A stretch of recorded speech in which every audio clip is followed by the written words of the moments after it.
یعنی لفظ کی تبدیلی کے صورت میں جو معنوی تبدیلی آتی ہے.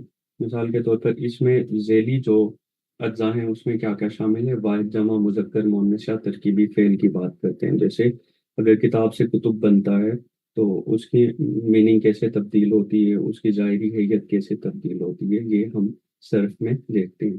اور نحو کی بات کریں تو وہاں جملوں کا باہمی تعلق دیکھا جاتا ہے.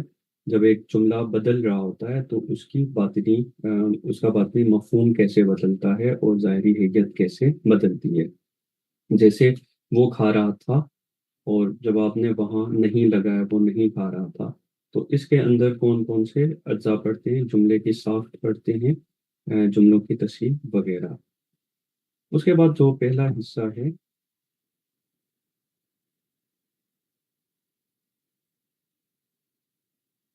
آواز صحیح نہیں آ رہی میری؟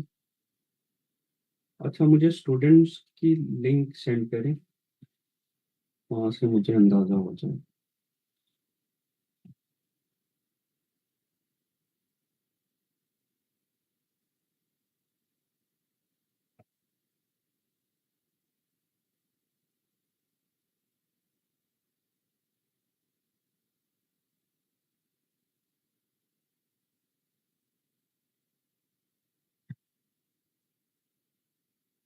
سر آپ کی آواز کلیئر آ رہی ہے، میں نے آپ کو لنک سینڈ کیا، آپ چیک کریے گا. ہم، یہاں کسی نے مطلب لکھا تھا کہ اسٹوڈنٹس کو آواز صحیح نہیں جا رہی ہے، تو وہاں دیکھ لے اس طرف سے کوئی ایشو تو نہیں ہے.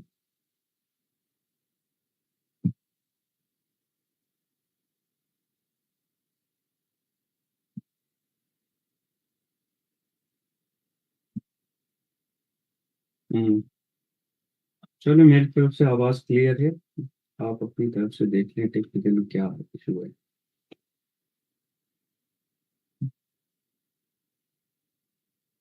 تو پہلا جو جز ہے اور سب سے امپورٹنٹ جو ہے وہ ہے کلمے کی اقسام. کلمے کی اقسام کیا ہیں؟ کلمے کی تین اقسام ہیں: اسم، فعل، حرف. اور ان کے جو ذیلی اقسام ہیں، مثال کے طور پر ہم اگر اس میں معرفہ کی بات کرتے ہیں تو اس میں معرفہ کی فردر اقسام کیا ہیں؟ اگر ہم اس میں نکرہ کی بات کرتے ہیں تو اس کی فردر اقسام کیا ہیں؟ ان کو ہم کلمے کی اقسام میں پڑھتے ہیں. دوسرا جو جز ہے وہ اجزائے کلام ہے، پارٹس آف اسپیچ. اسم، فعل، ضمیر، متعلق فعل اور چند حروف شامل ہیں. تیسرا حصہ ترکیبی فعل کے حوالے سے ہے. یہاں ہم بناوٹ کی بات کرتے ہیں کہ ترکیبی فعل یا فریزل ورب اردو میں کیسے بنتے ہیں، ان کے بنانے کے اصول کیا ہیں، اور پھر ہم کچھ مثالیں دیکھیں گے جس سے ہمیں واضح ہو جائے گا کہ ترکیبی فعل کیسے بنتا ہے. اس کے بعد واحد جمع، یعنی واحد سے جمع بناتے ہوئے یا جمع کو واحد بناتے ہوئے اس کے بناوٹ کے اصول کیا ہیں، کن کن اصولوں کو مد نظر رکھا جاتا ہے. اس کے بعد جملے کی ساخت، سینٹینس سٹرکچر، اس کو کیسے بناتے ہیں، جملے کیسے بناتے ہیں، اور اردو جملوں کی اقسام کیا ہیں اور اس کی درستگی کے اصول کیا ہیں، یا جملے کی تصحیح کیسے کی جاتی ہے. اس کے بعد الفاظ کے جوڑے، جیسے متضاد اور مترادف الفاظ ہیں، الفاظ کے معنی اور مذکر مؤنث، اس کے بناوٹ کے اصول کیا ہیں. اور پھر ترجمے. ترجمے کیا ہیں؟ بعض اوقات الفاظ کے معنی کا پوچھا جاتا ہے. جیسے شروع کا جو پیپر تھا، شروع کے سال کا، اس میں انہوں نے جو دفتری اردو ہے، آفس سے ریلیٹڈ جتنے ٹرمینالوجیز ہیں ان کی میننگ پوچھا تھا. اس کے بعد سادہ جملے ہوتے ہیں، یا صحیح جملوں کی نشاندہی کرنی ہوتی ہے، جو کہ زمانوں کے اعتبار سے ہوتے ہیں، جو ٹینسز ہیں، حال، ماضی، مستقبل کے حوالے سے. کہ ایک جملہ دیا جاتا ہے، اس میں سے تین چار آپشنس ہوتے ہیں، اس میں سے آپ نے صحیح جملے کی نشاندہی کرنی ہوتی ہے. سب سے پہلے جو پہلا جو جز ہے کلمے کی اقسام، وہاں سے شروع کرتے ہیں. کلمہ کیا ہوتا ہے؟ کلمے اور محمل کے بارے میں آپ نے سنا ہوگا کہ انسان جب بولتا ہے تو الفاظ ادا کرتا ہے، کچھ لفظ اس کے منہ سے نکلتے ہیں. جو کہ بعض الفاظ بامعنی ہوتے ہیں جس کی کوئی میننگ ہوتی ہے، اور بعض الفاظ جو ہوتے ہیں وہ بے معنی ہوتے ہیں۔ مثال کے طور پر کلمے اور محمل کی بات کریں تو بعض اوقات لوگ کہتے ہیں پانی شانی، چائے پائے، ٹھیک ہے۔ اب چائے لفظ سن کے یا روٹی کا سن کے یا جیسے پانی ہے، لڑکا ہے، کتاب ہے، ان تمام الفاظ کو سن کے آپ کے ذہن میں کسی چیز کا خاکہ بنتا ہے۔ اس کا مطلب ہے کہ آپ کو کچھ سمجھ آ رہی ہوتی ہے اس لفظ سے۔ اس بامعنی لفظ کو کلمہ کہا جاتا ہے۔ اور اس کے علاوہ باقی جو الفاظ ہیں جیسے روٹی چھوٹی، پانی پانی، چائے شائے، جن کی میننگ الگ سے کچھ سمجھ نہ آئے، جیسے کوئی پیغام واضح نہ ہو، اس کو محمل کہتے ہیں۔ تو جو بھی بامعنی الفاظ ہیں جن سے کوئی ذہن میں کوئی سینس پیدا ہو، کوئی امیج پیدا ہو، اس کو کلمہ کہتے ہیں۔ اب کلمے کی اقسام جو ہیں وہ تین ہیں، یا ہم یہ کہیں کہ بامعنی جو الفاظ ہیں جن کے استعمال سے کوئی سینس پیدا ہو، جس سے جملے مکمل ہوتے ہوں، جس سے جملوں کے اندر معنی پیدا ہو، معنویت پیدا ہو، وہ تین ہیں۔ کلمے کی اقسام تین ہیں: اسم، فعل اور حرف۔ یہاں حرف سے مطلب ایک لفظ نہیں ہے یا ایک حرف نہیں ہے، یہاں حروف ہیں جو آگے جا کے ہم پڑھیں گے۔ اسم کیا ہے؟ کسی شخص، جگہ یا چیز کا نام، جیسے درخت ہے، کتاب ہے، یا لڑکا ہے، یا احمد ہے۔ ان کو ہم اسما کہتے ہیں، جو کہ بامعنی الفاظ ہیں۔ دوسری قسم ہے کلمے کی فعل۔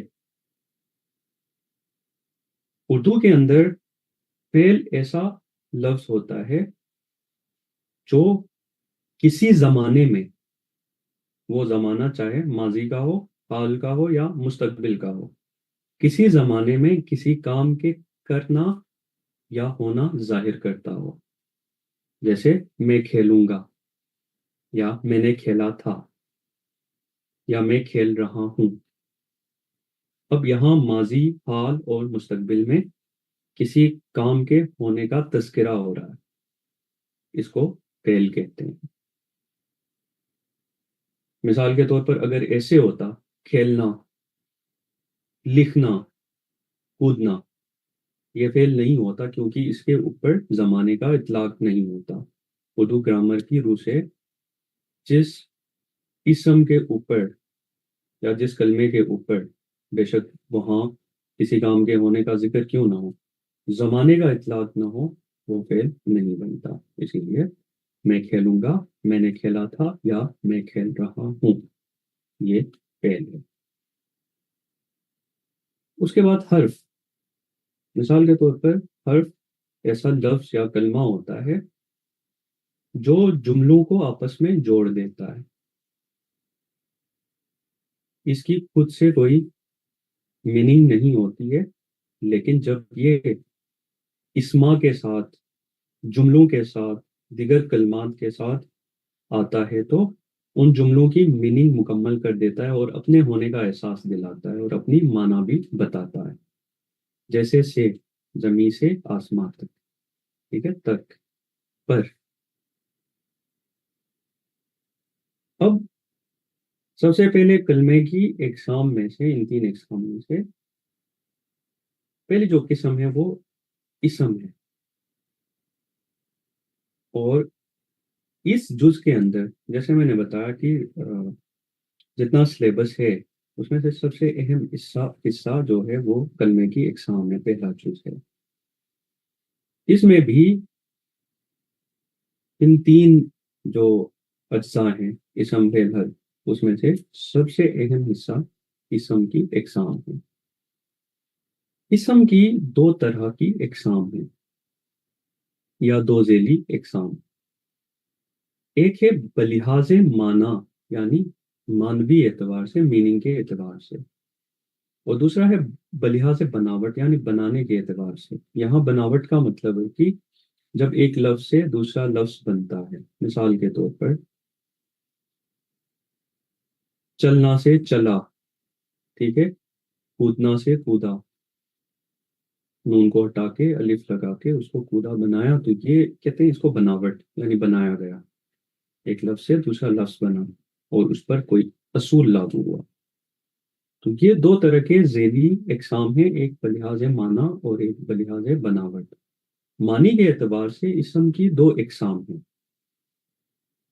جن کو ہم اسم نکرہ اور اسم معرفہ کے نام سے پہچانتے ہیں، اور بناوٹ کے لحاظ سے اسم کی تین اقسام ہیں جن کو ہم اسم مصدر، اسم جامد اور اسم مشتق کہتے ہیں۔ معنی کے اعتبار سے دو اقسام اور بناوٹ کے اعتبار سے تین اقسام۔ سب سے پہلے دیکھیں بناوٹ کے اعتبار سے اسم کی جو تین اقسام ہیں۔ اسم مصدر، مصدر کا جو لفظی مطلب ہے وہ ہے صادر ہونے کی جگہ، سینٹر، جہاں سے کچھ نکلتا ہو، جہاں سے کچھ پیدا ہو رہا ہو، جو مرکز کی حیثیت رکھتا ہو۔ مرکز ایسے ہی ہوتا نا جہاں سے سارے رستے نکلتے ہیں دوسرے علاقوں کی طرف۔ یہاں اس میں مصدر کا مطلب ہے کہ ایسا کلمہ یا ایسا اسم جس سے کئی اور کلمات نکلیں یا بنے، یا ہم ایسے کہہ سکتے ہیں کہ مصدر وہ اسم ہے جو خود کسی اور اسم سے نہیں بنتا لیکن مصدر سے کئی اور اسم بنتے ہیں۔ اور مصدر کی پہچان کیا ہے؟ ان الفاظ یا کلموں کے آخر میں نا آتا ہے، جیسے اٹھنا، بیٹھنا، آنا، جانا، کھانا، پانا، سونا۔ اب مثالیں دیکھیں، جیسے پڑھنا جو ہے وہ مصدر ہے اور یہ کلمہ کسی اور لفظ سے نہیں بنا اور اس کے آخر میں پہچان کی علامت نہ ہے۔ پڑھنا سے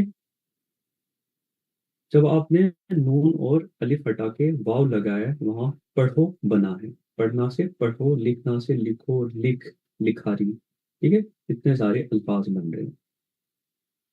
تو مصدر ایسا اسم ہے جو خود کسی اور اسم سے نہیں بنتا لیکن اس سے کئی اور اسم بن سکتے ہیں، اسما بن سکتے ہیں۔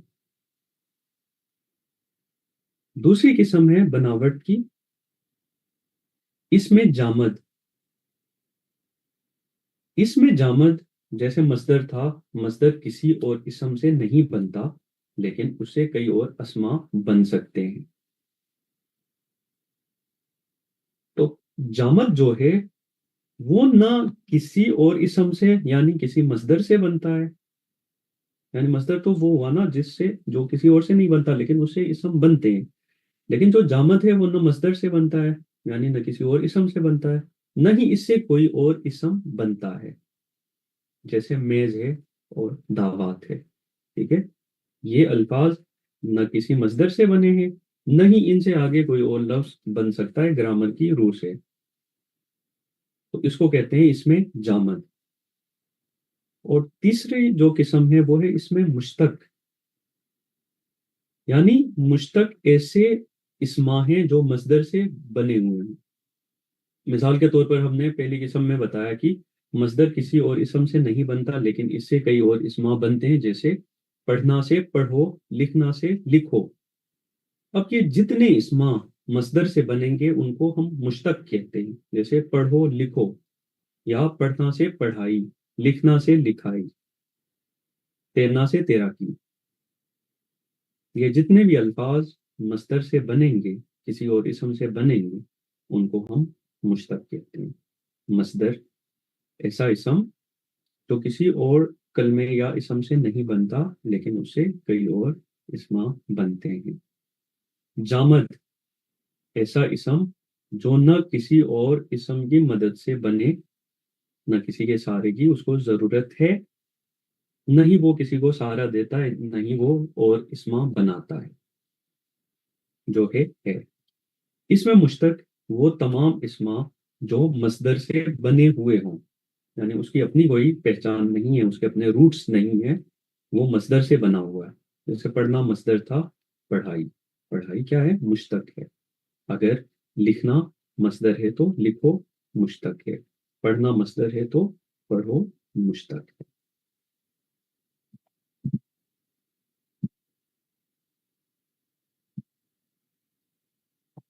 اب آتے ہیں بلحاظ معنی، اسم کی اقسام بلحاظ معنی، یعنی معنی کے اعتبار سے دو اسم ہیں اور پھر ان کے فردر اقسام، اس میں معرفہ اور اس میں نکرہ۔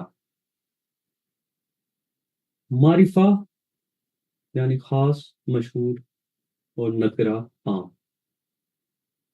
یعنی جو عام اشخاص ہیں، عام جگہیں ہیں یا چیزیں ہیں، ان کو آپ کلام کے اندر مینشن کرتے ہیں، ان کا حوالہ دیتے ہیں، تو وہ اس میں نکرہ کہلاتے ہیں، کیونکہ ان کی کوئی خاص پہچان نہیں ہوتی ہے، وہ معروف نہیں ہوتے۔ اسی طرح معرفہ کی جب بات کرتے ہیں تو وہ خاص ان کی پہچان ہوتی ہے، کوئی خاص علامت ہوتی ہے، نام کی وجہ سے آپ، ٹھیک ہے، ان کی پہچان کرتے ہیں، اس کو اس میں معرفہ کہتے ہیں۔ اگر اس کی تعریف دیکھنی ہو، مثال کے طور پر کبھی کبھار وہ بناوٹ کے اعتبار سے جو اقسام ہیں ان کے حوالے سے وہ ڈیفینیشن پوچھتے ہیں کہ بتائیں ایسا کلمہ جو نہ کسی اور اسم سے مل کے بنتا ہے، نہ ہی اس سے کوئی اور اسم بنتا ہے، تو وہ کیا کہلاتا ہے؟ نیچے آپشنس ہوں گے، اس میں جامد، اس میں مشتق، اس میں معرفہ، اس میں نکرہ، ٹھیک ہے۔ اسی طرح بعض اوقات اس کی تعریف کے حوالے سے کوئی انسٹیٹیوٹس بن سکتے ہیں، اس میں دیکھیں کہ کوئی خاص شخص، کسی خاص شخص جگہ یا چیز کا جو نام ہوتا ہے یا اسم ہوتا ہے وہ اس میں معرفہ کہلاتا ہے، کسی عام شخص جگہ یا چیز کا نام جو ہے وہ اس میں نکرہ کہلاتا ہے، یا ایک کو خاص اور ایک کو عام کے نام سے آپ دیکھ لیں۔ مثالیں دیکھیں، لڑکا، ٹھیک ہے، اس میں نکرہ ہے، اسی طرح احمد اس میں معرفہ ہے۔ شہر، اگر ہم شہر کہیں، جملے کے اندر شہر استعمال کریں یا کلمے میں ہم بولتے ہوئے شہر بولیں تو وہ اس میں نکرہ ہیں۔ اگر ہم لاہور کی بات کریں یا کراچی کی بات کریں تو وہ اس میں معرفہ ہیں۔ اگر ہم کہیں کتاب، اس میں نکرہ ہے۔ اگر ہم کوئی خاص کتاب کی بات کریں، قرآن کی بات کریں، توریت کی بات کریں، زبور کی بات کریں تو وہ اس میں معرفہ ہے۔ اب اس میں معرفہ کی بھی چند اقسام ہیں، اس میں معرفہ کی 4 اقسام ہیں، جس میں سے سب سے پہلی قسم ہے اس میں علم۔ علم کہتے ہیں پہچان یا علامت کو، جس کو سمبل بھی کہا جاتا ہے۔ مثال کے طور پر ایک تو آپ کا نام ہے جس کو ہم اس میں معرفہ کہا، جیسے غالب ہے یا اسد ہے یا مریم ہے، ٹھیک ہے۔ اب مریم نام جو ہے اس کی وجہ سے لوگ آپ کی نسبت کو پہچانتے ہیں، لیکن علامت یا علم ایسے اسم کو کہتے ہیں جو آپ کا نام نہیں ہوتا لیکن اس کی نسبت سے لوگوں کو آپ کی پہچان ہوتی ہے، پہچان جاتے ہیں۔ جیسے کلاس کے اندر، اسکول میں، کالجز میں، یونیورسٹیز میں نام رکھے ہوتے ہیں کچھ، اور ایک سرکل ہوتا ہے، اس میں ان ناموں کا ادراک ہوتا ہے۔ مثال کے طور پر کوئی نام رکھ لیتے ہیں تو کلوز کا جو سرکل ہے اس کو پتہ ہوتا ہے، حالانکہ آپ نے کسی شخص کا اوریجنل نام نہیں لیا، اس کا نسبتی نام نہیں لیا، لیکن کچھ اور آپ نے پکارا تھا، لوگوں کو پتہ چل گیا یہ کس کے بارے میں بات ہو رہی تھی، اس کو کہتے ہیں علم، پہچان کے لیے علامت کا کام دینا۔ تو اب یہ اس میں علم کیا کیا ہیں، اس کی مثالیں کیا ہیں، ٹھیک ہے۔ تخلص، تخلص کیا ہوتا ہے؟ اس بندے کا ایکچوئل نام نہیں ہوتا، اصلاً نام نہیں ہوتا، وہ ایک پہچان کی علامت ہوتی ہے۔ مثال کے طور پر تخلص، شاعر کا وہ کلمی نام جو کسی غزل یا کسی نظم کے مقطع میں وہ استعمال کرتا ہے، اپنا کلمی نام، اس کو ہم تخلص بولتے ہیں. جیسے اسد اللہ خان غالب، الطاف حسین حالی. اب حالی الطاف حسین کا ایکچوئل نام نہیں ہے، وہ اس کا تخلص کلمی نام ہے، لیکن ہم اس کی وجہ سے اس کی پہچان کرتے ہیں. یا غالب اسد اللہ کا اصل نام نہیں ہے، تخلص ہے، اس نے کسی شعر کے مقطع میں استعمال کیا تھا. جیسے بس کے غالب ہے اسیری میں بھی آتش زیر پا، منہ آتش دیدہ ہے حلقہ میری زنجیر کا. تو یہاں غالب سے ہم نے اس کی پہچان کر لی ہے اس شعر سے، حالانکہ اسد اللہ وہاں لکھا نہیں تھا، کوئی ڈیٹیل نہیں تھی، لیکن غالب سے ہم نے پہچان کی ہے کہ یہ اسد اللہ کا تخلص ہے جو وہ استعمال کیا کرتے ہیں اشعار میں، مقطوع کے اندر. تو ہم نے اس کو کہا تخلص. تخلص کیا ہے؟ اس میں علم ہے جو کہ اصل نام نہیں ہے، لیکن وہ شاعر کی پہچان ہے. اسی طرح خطاب، حکیم الامت جو ہے وہ خطاب ہے. ٹھیک ہے، ایک بندے کو امت کا حکیم کہا گیا. ٹھیک ہے، حکیم کا مطلب ہے دانا. ٹھیک ہے، جو امت کے لیے کچھ اچھا سوچے، کچھ اچھا کرے، اس کی بہتری کے بارے میں کوئی پلان تیار کرے. ٹھیک ہے، تو خطاب کیا ہوتا ہے کہ کسی بندے کی جو کنٹریبیوشن ہے، ان کی جو خدمات ہیں، اس کے صلے کے طور پر ایک گورنمنٹ یا کوئی کمیونٹی یا کوئی ادارہ اس کو کوئی خطاب عنایت کرتا ہے، اس کو کہتے ہیں خطاب. ٹھیک ہے، کسی کے کام کے صلے کے طور پر حکومت نے یا کمیونٹی نے اس کو وہ ٹائٹل دیا. آج کل اس کو اعزاز کہا جاتا ہے. ٹھیک ہے، اسی طرح لقب.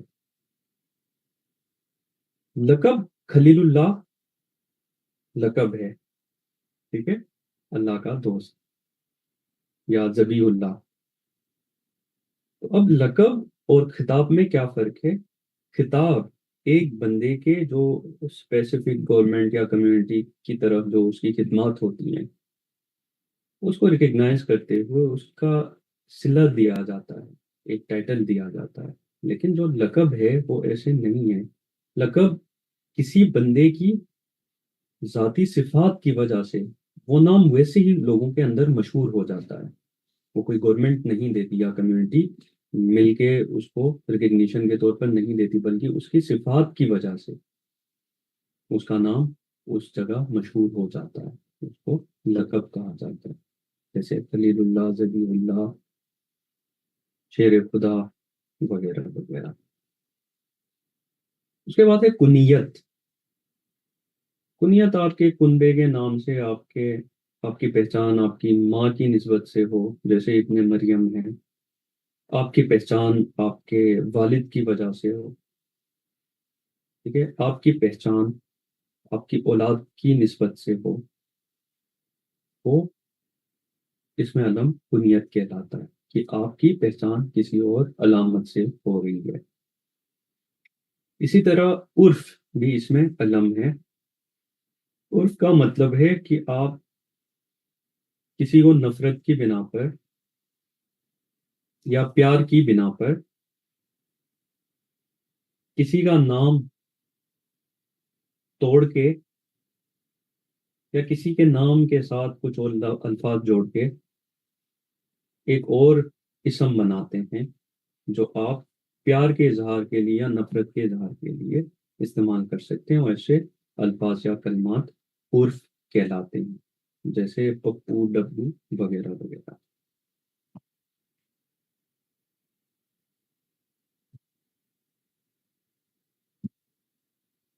دوسری جو قسم ہے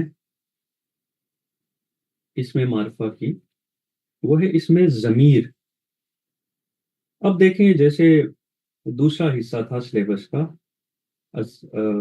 اجزائے کلام، جس کو پارٹس آف سپیچ کہا جاتا ہے، وہ انہی اقسام میں کور ہو رہے ہوں گے. جیسے پارٹس آف سپیچ میں پہلا اسم ہے، اسم ہم نے پڑھ لیا. اور دوسرا ضمیر ہے. ضمیر یہاں اس میں معرفہ کی قسم کے طور پہ پڑھ رہے ہیں تو وہ پارٹس آف اسپیچ والا جو پورشن ہے وہ بھی کور ہو رہا ہے، یعنی اجزائے کلام والا حصہ. تو اس میں معرفہ کی دوسری قسم ہے اس میں ضمیر. ضمیر انگریزی میں پروناؤن کو کہتے ہیں. وہ کلمہ یا وہ اسم جو کسی اور اسم کی جگہ استعمال ہو.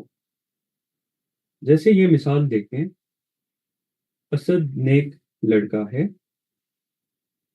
وہ ایک لائق شہری ہے. اب وہ کیا ہے؟ ضمیر ہے، کیونکہ اس نے ایک اسم کی جگہ لی ہے اور اسی کی پہچان کروا رہا ہے. اسد کیا تھا یہاں؟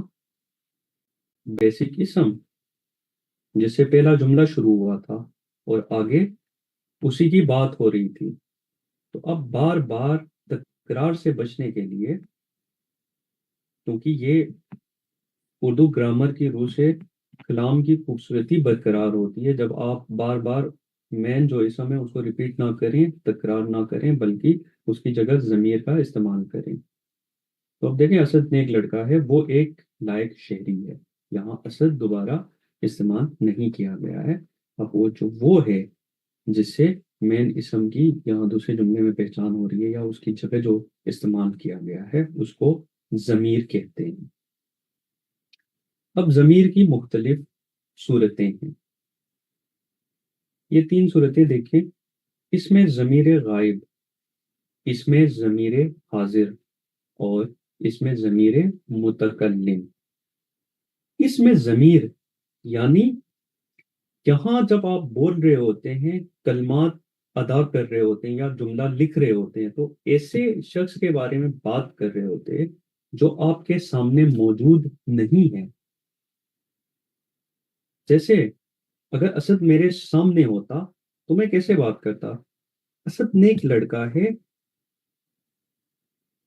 یہ ایک لائق شہری ہے. کیونکہ وہ سامنے موجود تھا، میں اس میں اشارہ کا سہارا لیتا، یہ ایک لائق شہری ہے. لیکن چونکہ وہ غائب ہے، اس کی ایبسنس میں بات کر رہا ہوں، تو میں کیا کہوں گا؟ وہ ایک لائق. وہ کیا ہے؟ اس میں ضمیر غائب ہے. دوسری صورت ہے اس میں ضمیر حاضر. ایسا اسم یا ایسا بندہ جو سامنے موجود ہے اور ہم اس کے بارے میں بات کر رہے ہیں اور اس میں ضمیر کا سہارا لے رہے ہیں، تو وہ اس میں ضمیر حاضر ہوگا. جیسے یہ بندہ 1 نمبر کا شرارتی ہے. اسی طرح تیسرا جو ضمیر ہے یا ضمیر کی صورت ہے تیسری، وہ ہے اس میں ضمیر متکلم. متکلم کا مطلب ہے اپنے بارے میں بات کرنا، ہم کلام ہوں گے، یعنی بات کرنے والا شخص خود ہے، اس کو ضمیر متکلم کہا جاتا ہے. جیسے میں، جیسے ہم.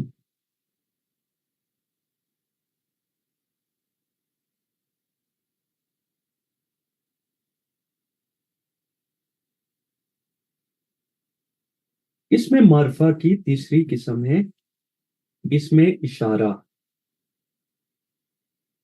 اشارہ سمپلی کسی کی طرف پوائنٹ آؤٹ کرنا، اشارہ کرنا، اشارتاً کسی کو دکھانا. اس میں اشارہ وہ اسم ہے جس سے کلام میں کسی اسم کی طرف اشارہ کریں. وہ دیوار اونچی ہے، یہاں پہ وہ اس میں اشارہ کہلاتا ہے. یا یہ درخت آم کا ہے، یہاں یہ کیا ہے؟ اس میں اشارہ ہے. اب وہ اور یہ اگر اس میں اشارہ ہیں تو اس میں اشارہ اور ضمیر میں کیا فرق ہے؟ فرق یہ ہے کہ اس میں اشارہ جہاں ہوگا وہاں اس اسم کی مینشن بھی ہوگی، وہ اسم بھی ہوگا. جیسے یہاں دیوار ہے تو دیوار لکھا ہوا ہے، لیکن جب ہم ضمیر کی بات کر رہے ہیں تو وہاں مین اسم کی جگہ وہ لکھا جاتا ہے. جیسے اسد نے ایک لڑکا ہے، یہاں دیکھیں، وہ ایک لائق شہری ہے. یہاں یہ نہیں لکھا گیا وہ اسد ایک لائق شہری ہے، ٹھیک ہے، وہ ایک لائف شیپ لی، یہاں اسم کی جگہ استعمال ہوا ہے اس لیے وہ ضمیر کہلایا، لیکن یہاں اسم کے ساتھ اس کو اشارتاً دکھانے کے لیے، پوائنٹ آؤٹ کرنے کے لیے، اسم کو مینشن کرنے کے لیے استعمال کیا گیا، اس لیے یہ اس میں اشارہ ہے۔ وہ دیوار اونچی ہے، یہ لڑکا شرارتی ہے، یہ وہ اس میں اشارہ کہلاتے ہیں۔ اس میں معرفہ کی چوتھی اور آخری قسم ہے اس میں موصول۔ موصول ہوتا ہے جو وصول ہوا ہو، ٹھیک ہے، جس کو پایا گیا ہو۔ اب اس میں موصول کی مثالیں کیا ہیں؟ ایسے الفاظ ہیں جن کو ہم اس میں موصول کہتے ہیں: جون سا، جو کوئی، جس نے، جنہیں۔ یہ ایسے الفاظ ہیں جو جب تک کسی جملے کے ساتھ مل کے نہیں آتے، ان کی کچھ سمجھ نہیں آتی۔ اب کوئی آپ کے سامنے آگے کہے جون سا، جون سا، جون سا، یا جو کوئی، جو کوئی، جب تک آگے کوئی جملہ نہ آئے تو ہمیں اس کا مطلب سمجھ نہیں آتا۔ تو جون سا، جو کوئی، جس نے، جنہیں، جہاں، یہ الفاظ اس میں موصول کہلاتے ہیں۔ اب دیکھیں، جس کا کام اسی کو ساجے، اب جا کے اس نے ایک جملے کو مکمل کیا ہے، یہاں اس جملے کے اندر جس کا جو ہے وہ اس میں موصول ہے۔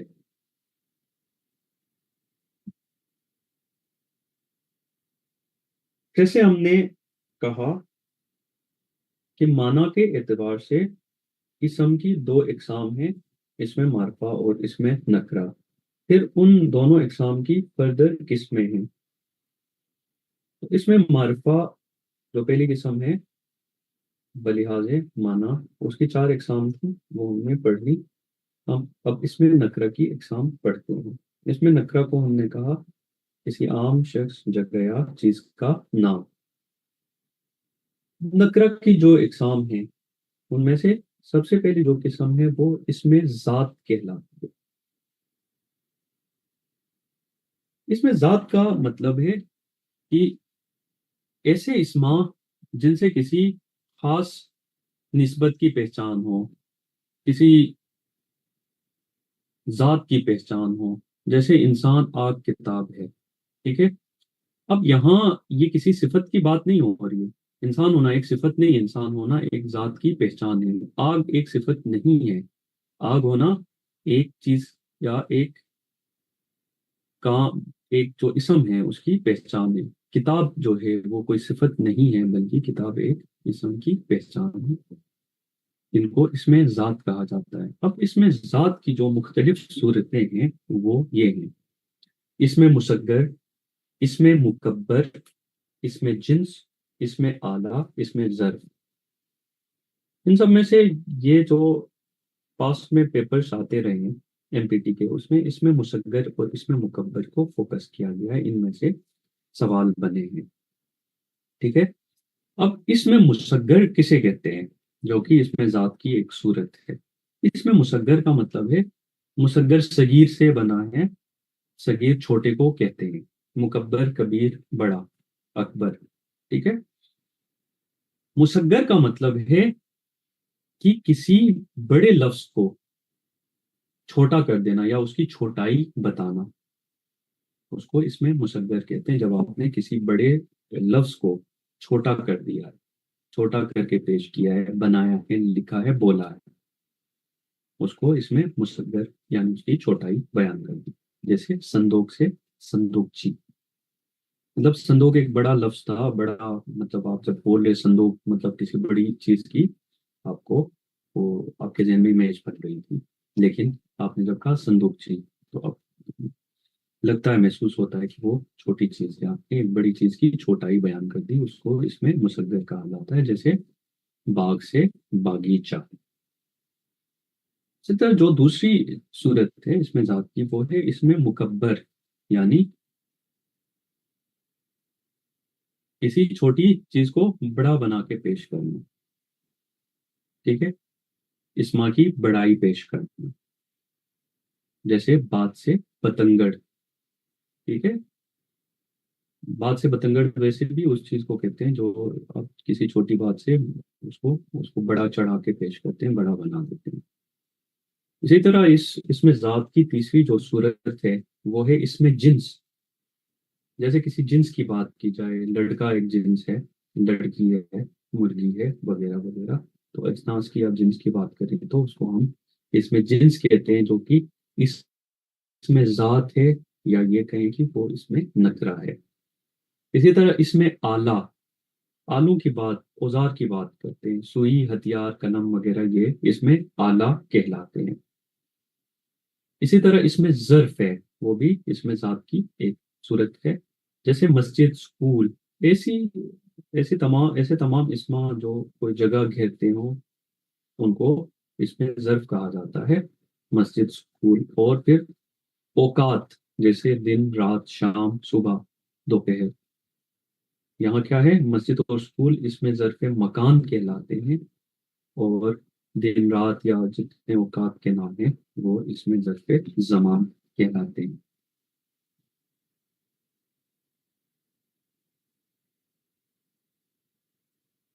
اس میں نکرہ کی دوسری قسم ہے اس میں فائل. فائل کسے کہتے ہیں انگریزی میں؟ سبجیکٹ کو. اور فائل کا مطلب ہے فعل سر انجام دینے والا، کام کرنے والا، جیسے کوئی فعل سرزد ہوا ہو. مالی ہے، ٹھیک ہے، مالی سے کوئی کام ہوا، اس کو اس لیے اس کو مالی کا نام دیا گیا. لیکن یہاں کیا ہے، فعل کے اعتبار سے کہ اس نے جو کام انجام دیا تھا اسی کے مطابق اس کا ایک نام بن گیا. کھیلنے والا، کھیل رہا تھا، فعل سے انجام دیتا تھا، اس کو کہا گیا کھلاڑی. بھیک مانگنے والا، ٹھیک ہے، بھیک مانگ رہا تھا، اس کے اس فعل کی نسبت سے اس کو کہا گیا بھکاری. تو جو اسما کرنے والے کی نسبت سے، فائل کی نسبت سے اس نام بنتے ہیں، ان کو اس میں فائل کہا جاتا ہے. مالی، کھلاڑی، بھکاری، ٹھیک ہے. یہ سب کچھ ہوتے ہوئے بھی وہ خاص اسما نہیں ہے، اس لیے ہم ان کو اس میں نکرہ میں پڑھتے ہیں. اس میں نکرہ کی تیسری قسم ہے اس میں مفعول. مفعول وہ اسم ہے جس کے اوپر کام ہوا ہوا. جیسے سنا ہوا، یہ ہم نے سنا ہوا ہے. لکھا ہوا، دیکھا ہوا. اس طرح کے جتنے اسما ہیں ان کو ہم اس میں مفعول کہتے ہیں، اور یہ اس میں نکرہ ہیں. چوتھی قسم ہے اس میں نکرہ کی اس میں حالیہ. اس میں حالیہ ایسے اسما کو کہتے ہیں جو کسی اور اسم کی موجودہ حالت ظاہر کرتے ہیں.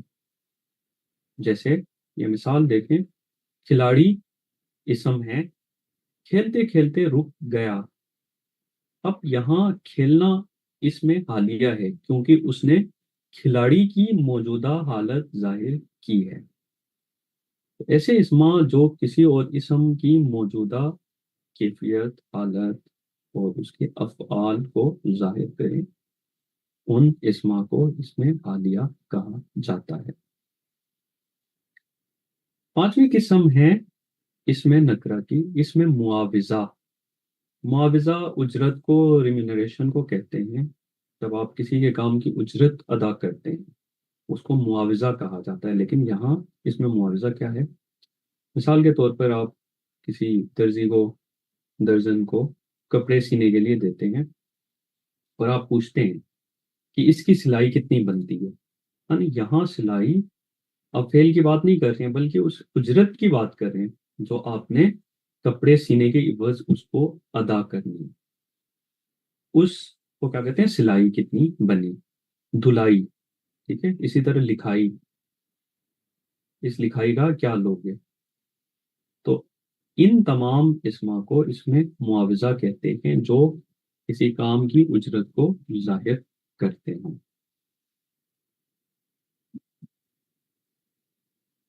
چھٹی جو قسم ہے وہ ہے اس میں صفت.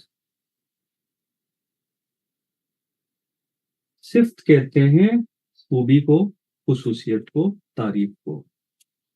نڈر، بہادر، پرخلوص،